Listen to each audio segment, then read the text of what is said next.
si të mund ta lidhim këtë me fatin tonë, se kemi diskutuar edhe në bisedën e parë. Po për ta thënë ndoshta nuk shkon pyetja, po më troç. Nëse shkrihet NATO, i bi që rrezikojmë shkrihemi edhe ne, a ka shkrim pa NATO-n? Po u tërhoq Amerika nga NATO mbaroi. Po ne. Nuk ekziston më. Dhe ja, shkurtimisht është kjo. Rusia menjëherë do marrë një super xhiro dhe do fshijë nga harta të gjitha vendet balltike, Moldavin, do kërcënoj drejt për drejt Polonin, sepse askush nuk do jetë në gjendje që do dalë në mbrojtje këtyre.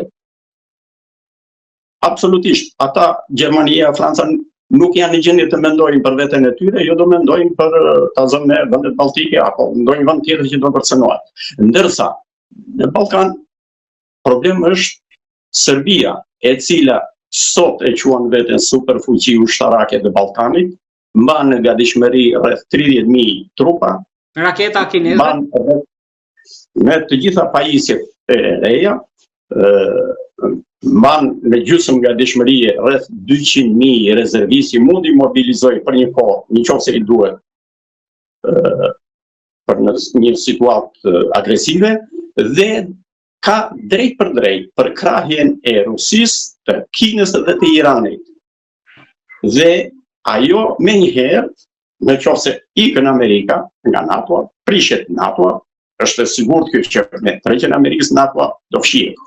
Atëre, Serbia me njëherë do filloj agresionet. Në Kosovë, ka problemet që pretendojnë ata, në Bosnjë-Hercegovinë, edhe mund të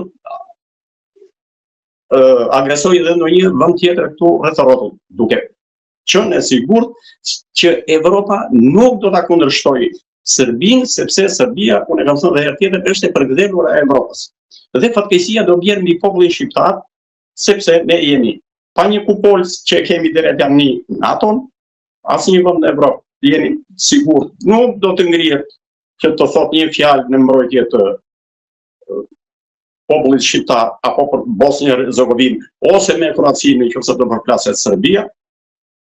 Dhe ne jemi të zhveshur komplet, pa ushtri, pa armatim, pa mbrojtje kundërore, pa mbrojtje anti-bërthamore. Pra, është ajo që tha Miloševiqi, që me një skuadër gjatarash mund vinë Durrës. Po, këtë punë ata mund ta bëjnë kështu. Ky është një skenar që parashikon Serbia. Edhe këtë është ajo mezi pret nëse do prishet NATO. Mezi pret ajo Rusia, Kina dhe Irani. Se edhe Irani do marrë fuxhu të madh dhe do ta mbushi Evropën me skuadristë në terroristë.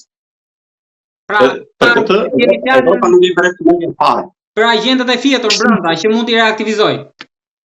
Po, dhe ne tani duke qenë vend i vogël, i çarmatosur nga të gjitha drejtimet, për ne vjet në pikë pyetje ekzistenca si kom.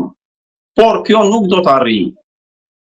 Se edhe sikur të prishet NATO, të jeni të sigurt, Amerika nuk heq dorë nga Shqipëria. Do ta ketë vazhdimisht në mbrojtje. Do ta ketë në mbrojtje. Jemi dhe kush ka mbrojtjen e Amerikës është, domethënë, i friksuar dhe do rri larg. Edhe Serbia, duke ditur që me Kosovën dhe Shqipërinë apo Kroacinë jemi në tutelën e Amerikës, nuk do guxoj jo vetëm Serbia, po as Rusia të bëj incidente në Ballkan.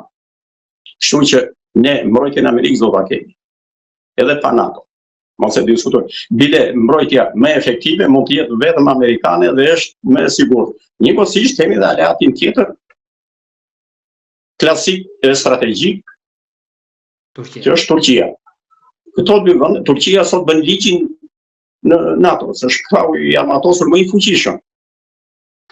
Domethënë, këto vendet e Ballkanit si llogaritë fare ajo. Kështu që ne e kemi këtë siguri dhe s'kemi pse të kemi frikë. Largimi, shkatërrimi i NATO-s nuk do thotë asgjë për neve, sepse kemi këto dy alianca që nuk do të guxojë njeri që të na preki. Zotja Bile, kam një pyetje të po. Kështu që duhet film të qetë. në këtë drejtim. Në këtë kuptimin që nuk duhet të hapim panik edhe të tjera. Natyrisht politika duhet bëj punën e vet, si e bën e tjera, pavarësisht nga transparencat që mungojnë e që nuk janë, por në fundit politika bëhet në vendet e mëdha. Nesër vjen radha. Ne jemi të vegjël. Zotja Bile, kam një pyetje të fundit për debatin e fundit në Tiranë, që në fakt u ka futur frikën të gjithëve, sepse njoftimi i ambasadës amerikane që Shqipëria mund të jetë pret sa ke sulmeve nga Irani, pra ose pika që kanë lidhje me Shtetet e Bashkuara apo Meku në Manës. Pra ishte një reagim i fortë sepse ata kanë informacione që e bën këtë deklaratë, por ndërkohë që të gjitha ministrit, edhe vetë qeveria, presidenti po, i mohuan, e minimizuan rrezikun, edhe më saktë e mohuan që nuk ka rrezik Shqipëria. Tani, ju si mendoni, duhet besuar më shumë ambasada e SBA-s, apo duhet besuar institucionet shqiptare që thonë që nuk ka rrezik fare nga kjo punë? Këtë besojmë. Një qytetar i tillë që neve na dëgjon edhe ka besim, sepse ju në fakt parashikut edhe si do shkojë lufta në lindjen e mesme në Iran, kështu që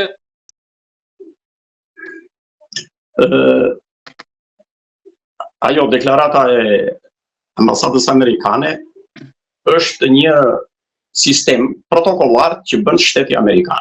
Dhe e bën këtë punë çdo shtet serioz me shtetasit e vet. Ku ka amerikan, qoftë dhe një amerikan jetë në Shqipëri, shteti amerikan do interesohet për mirëqenien e tij, për shëndetin e të tjera probleme. Pra, kjo është një procedurë protokollare. Meqense në Shqipëri ekziston një mikro opozitë iraniane e parë. Ekzistojnë ca ndërhyrje iraniane në sisteme të ndryshme për të grumbulluar informacion nga gjithë sistemet elektronike që kemi në përdorim. Edhe disa si të thuaj zëdhënës të Iranit që bëjnë këtu propagandë në mbështetje të Iranit në forma të ndryshme, atëherë shteti amerikan shikon të arsyeshme që të porosisë njerëzit e vetë të jenë të kujdesshëm. Po kjo nuk do thotë që ata duhet armatosen e tjera.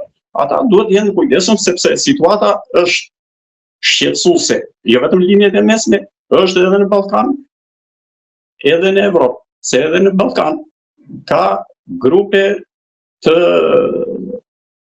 gardës iraniane që vërdallosen dhe kanë celulat e tyre për mbledhje informacioni, ndoshta edhe për të kryer ndonjë akt terrorist. Kështu që ka njerëz që nga Irani, gazetar apo të tjerë që mendoni me që thatë pjesën e propagandës më lart që financohet nga Irani? Nuk ka nevojë që ta themu sepse duket në të gjitha portalet ata zëdhënësit që përhapin propagandën iraniane. Pra, për të rikthyer pak më lart, jemi të qetë nga kjo anë, pra ju besoni që nuk ka rrezik? Nuk ka asnjë rrezik, por një kujdes duhet të ketë. Domethënë, ai porosit qytetarët e vet që të jenë të kujdesshëm. Gjatë lëvizjeve, lëvizjet që mund të bëhen jashtë kryeqytetit, larg ambasadës e ku diun të tjera që sesi dihet një person që ka ndërmend të bëjë një akt terrorist mund të vijë nga Bullgaria, nga Greqia, nga Egypti, mund të vijë këtu edhe të bëjë një ashtu, duke ditur që edhe strukturat tona të mbrojtjes janë të brishta.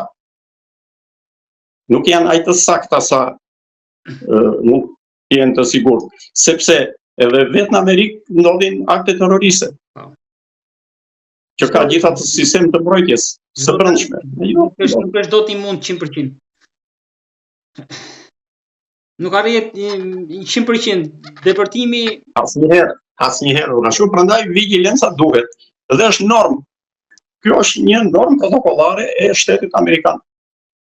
Në ndryshim nga shteti jonë që nuk kujdeset fare se çfarë problemesh mund të kenë qytetarë shqiptarë jashtë Shqipërisë. Pra, për ta mbyllur zotë Abilaj, nuk mendoni që ka nevojë për mbledhjen e Këshillit të Sigurisë Kombëtare? Fare, nuk është problem, nuk është situata. Këshilli i Sigurisë duhet mblidhet kur kërcënohet vendi.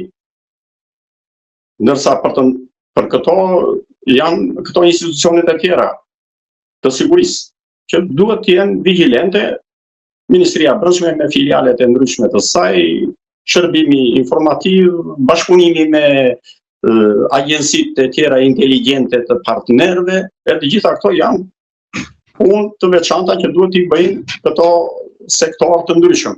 Këshilli i Sigurisë do të mblidhet për të shturtuar një situatë të rrezikshme që kërcënon vendin. Tani për tani unë nuk shoh në një situatë në Shqipëri që mund të kërcënohet ekzistenca e Shqipërisë, kur mblidhemi tani ne dhe po të mblidhemi do ngelemi në tavolinë tek letrat, se ne s'kemi asnjë mjet në dorë për të marrë ndonjë mas. Kështu që për ne rrofshin NATO, Amerika, Turqia që na kanë në kujdes e që na ruajnë. Pa i mbyllim me këtë, zotë Abilaj, unë të falenderoj shumë që gjetet kohën dhe mundësinë që edhe në fundjavë ne të flasim për qetësuar sadopak opinionin që sigur e thash edhe pak më lart, ishte shqetësuar ditët e fundit pas alarmit të Shteteve të Bashkuara, ambasadës në Tiranë, por besojmë tek ajo që ju thatë, një ushtarak me eksperiencë, njohësi çështjeve mjaft mirë të situatës, sigur e përmend edhe dy herë të tjera goditët në kokë edhe me parashikimin e situatës si do shkojnë në Iran deri tani, kështu që me besim dhe shpresë plot që të jetë ajo që ju thatë të dalë, që mos kemi asnjë rrezik, unë të falenderoj shumë për bisedën. Të jemi të qetë këtu nuk ka asnjë rrezik.